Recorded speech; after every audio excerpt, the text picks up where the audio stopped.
Assalamualaikum warahmatullahi wabarakatuh. Salam sejahtera bagi kita semua. Om Swastiastu, Namo Buddhaya, salam kebajikan. Baik, di sini kami dari kelompok 19 akan membawakan ataupun menjelaskan materi tentang komunikasi data. Dan dengan saya sendiri, Julianto, dengan NPM 2021 43 500 737, dan rekan saya. Perkenalkan, nama saya Harsal Rasid, NPM 21 43 50 12 94 dari kelas X3O.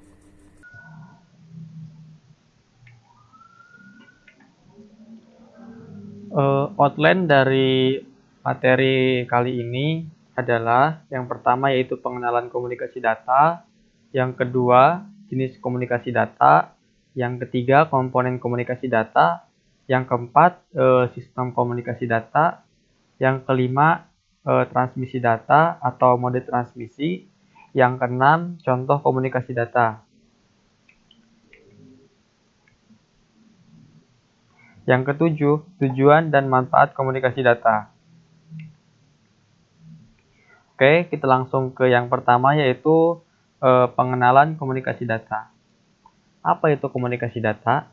Jadi, komunikasi data merupakan proses pengiriman dan penerimaan data atau informasi dari dua atau lebih alat atau device seperti komputer, laptop, telepon genggam, printer, dan alat komunikasi lain yang terhubung dalam sebuah jaringan baik lokal maupun seperti internet maupun luas seperti internet.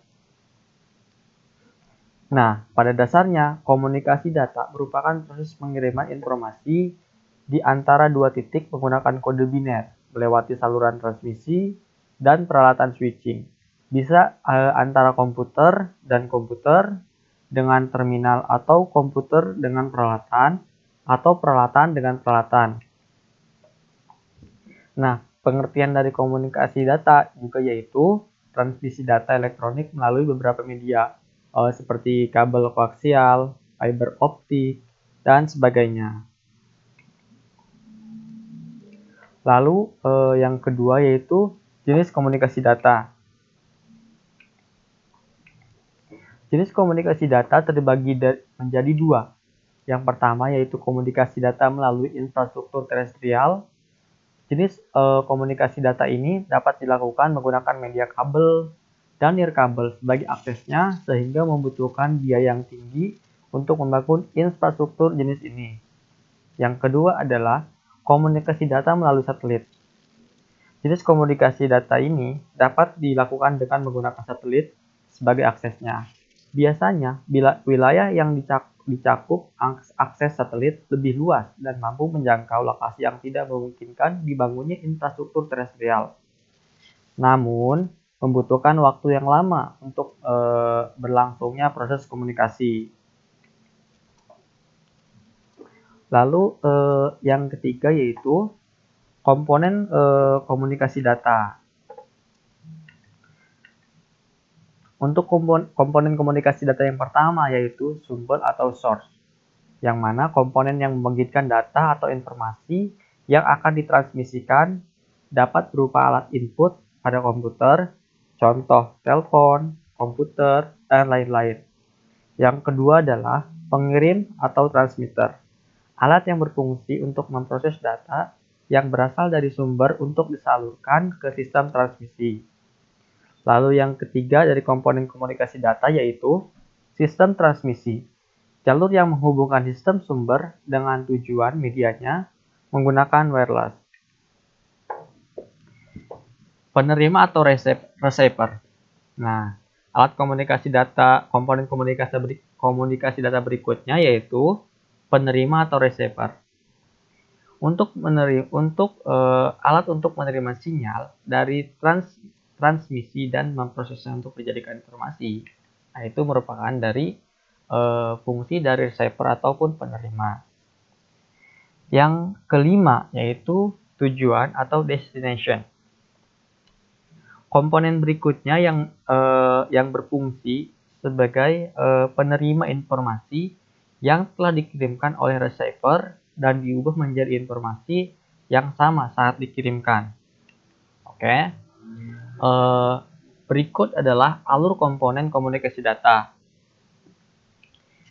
Yang mana ini adalah source sebagai komponen yang membangkitkan data atau informasi yang akan ditransmisikan, dapat berupa alat input yang tadi contohnya komputer, telepon, ataupun laptop seperti itu ya. Lalu akan dikirimkan melalui digital bitstream ataupun sinyal digital ke transmitter. Tadi transmitter apa? Transmitter adalah alat yang berfungsi untuk memproses data yang berasal dari sumber untuk disalurkan ke sistem transmisi. Datanya dari mana? Datanya dari sumber untuk disalurkan ke sistem transmisi melalui transmitter terlebih dahulu, lewati transmitter terlebih dahulu. Lalu selanjutnya adalah transmission system. Transmission system yaitu jalur yang menghubungkan sistem sumber dengan sistem tujuan medianya menggunakan wireless. Jadi transmission ini yang menghubungkan antara sumber source, sumber input dengan receiver ataupun sumber tujuan yaitu destination. Oke. Selanjutnya adalah receiver. Receiver adalah alat untuk menerima sinyal dari sistem transmisi dan memprosesnya untuk dijadikan informasi. Jadi receiver ini menerima sinyal dari transmission system, lalu diubah menjadi informasi, setelah itu akan dikirimkan ke tujuannya ataupun destination. Nah, destination ini tadi fungsinya itu untuk menerima informasi yang telah dikirimkan oleh receiver, dan diubah menjadi informasi yang sama saat dikirimkan. Lalu selanjutnya yaitu sistem komunikasi data.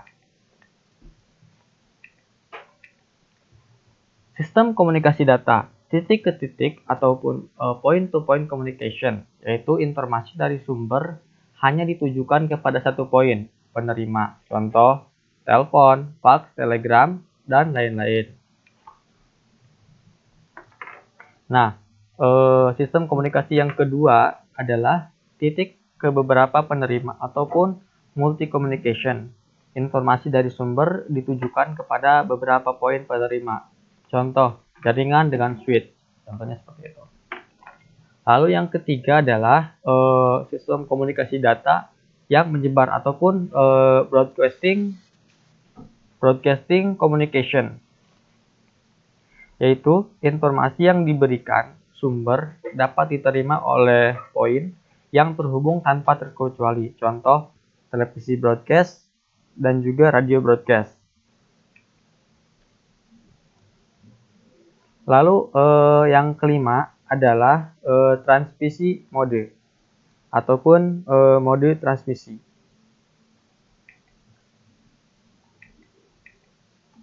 Nah, transmisi data yang pertama, transmisi mode yang pertama yaitu menggunakan metode simplex. Apa sih metode simplex? Jadi metode simplex yaitu media komunikasi antara pengirim dan penerima yang bersifat satu arah, di mana sisi pengirim hanya berfungsi sebagai pengirim informasi, sedangkan sisi penerima berfungsi sebagai penerima. Mode ini juga disebut dengan one way only. Nah, yang kedua adalah metode half duplex ataupun HDX, biasa kita sebut ya. Suatu metode komunikasi yang dapat dilakukan dua arah secara bergantian, waktu tidak sama, di mana si pengirim dapat mengirimkan informasi dan sisi yang lain berfungsi sebagai penerima, sehingga mode ini sering disebut dengan sebagai saluran two-way alternate. Adapun contohnya dapat dilihat dari penggunaan ND-Telky. Lalu yang ketiga adalah full duplex ataupun FDX. Suatu metode yang digunakan pada komunikasi untuk dua arah secara terus-menerus, di mana sisi pengirim dan penerima dapat berkomunikasi dua arah dalam waktu yang bersamaan. Adapun contohnya handphone sehari-hari yang kita gunakan. Poin yang keenam adalah contoh komunikasi data. Komponen proses pengiriman email yang pertama adalah user yang menggunakan email. Yang kedua, MUI atau Mail User Agent merupakan suatu program untuk komposer email seperti Outlook, Yahoo, Netscape, Gmail, dan sebagainya. Yang ketiga ada MTI atau yang sering disebut Mail Transfer Agent. Yang terakhir ada MDI atau yang sering disebut juga Mail Delivery Agent. Berikutnya, di sini ada contoh cara kerja komunikasi data pada sebuah mail. Yang tahap pertama adalah mengirim pesan. Setelah membuat pesan dan mengklik tombol send, MUI atau yang sering disebut Mail User Agent akan mengirimkan email tersebut, kemudian email penerima atau klien akan terkoneksi dengan server SMTP domain Anda. Server ini bernama apa aja, semisalnya smtp.misalnya.com. Nah, tahap berikutnya, email penerima berkomunikasi dengan server SMTP. Email penerima atau klien berkomunikasi dengan MTI. Server yang menggunakan SMTP kemudian memberikannya alamat email Anda, alamat email penerima, isi pesan dan lampiran. Tahap berikutnya, server SMTP memproses alamat email penerima. Setelah berkomunikasi dengan email penerima, komponen MDI melalui SMTP akan memproses alamat email penerima. Jika nama domain sama dengan pengirim pesan, maka pesan akan langsung dialihkan ke server domain POP3 atau IMAP. Namun, jika domain berbeda, server SMTP akan berkomunikasi dengan server domain terlebih dahulu. Tahap berikutnya, server SMTP mengirim berkomunikasi dengan DNS. Agar bisa menemukan server penerima, MTI melalui SMTP harus berkomunikasi dengan DNS atau server nama domain. Nanti, DNS akan mengambil nama IP domain penerima, lalu menerjemahkannya menjadi sebuah IP address. Kenapa harus dijadikan IP address? Karena server SMTP mengirim tidak bisa menentukan email yang benar hanya dengan nama domain. Maka dibutuhkan IP address yang merupakan sebuah nomor identitas tiap komputer yang terkoneksi internet. Dengan mengetahui informasi IP address-nya, mail server dapat bekerja dengan lebih efisien. Tahap berikutnya, email terkoneksi dengan server SMTP. Setelah server SMTP memiliki IP address penerima, maka email yang diteruskan MDA atau MTI dapat terkoneksi dengan server SMTP. Proses ini tidak terjadi begitu saja, karena sebenarnya pesan yang dikirim tadi harus melewati serangkaian proses SMTP, sampai akhirnya tiba di tujuan. Tahap berikutnya, server SMTP penerima memindai pesan masuk. Di tujuan ini, MUI memindai pesan masuk. Jika ia mengenali domain dan username, pesan akan diteruskan ke server POP3 dan IMAP domain. Dari sana, pesan akan ditetapkan di antrean send mail. Pesan akan diterima di antrean send mail sampai email penerima mengizinkan untuk diunduh. Tahap berikutnya, poin ke-7, tujuan dan manfaat. Tujuan dan manfaat komunikasi data adalah poin pertama, memungkinkan pengirim data dalam besar lebih efisien, tanpa kesalahan ekonomis dari suatu tempat ke tempat yang lain. Yang berikutnya, kemungkinan penggunaan sistem komputer dan peralatan pendukung dari jarak jauh. Poin ketiga, memungkinkan penggunaan komputer secara terpusat maupun secara terbesar. tersebar sehingga mendukung manajemen dalam mengontrol baik desentralisasi maupun sentralisasi. Poin keempat, mempermudah kemungkinan pengelolaan dan pengaturan data yang ada dalam berbagai sistem komputer. Poin berikutnya, mengurangi waktu untuk pengelolaan data. Selanjutnya, mendapatkan data langsung dari sumbernya atau mempertinggi keahlian. Berikutnya, mempercepat penyebarluasan informasi. Sekian dari kelompok kami, kurang lebihnya mohon maaf. Wassalamualaikum warahmatullahi wabarakatuh.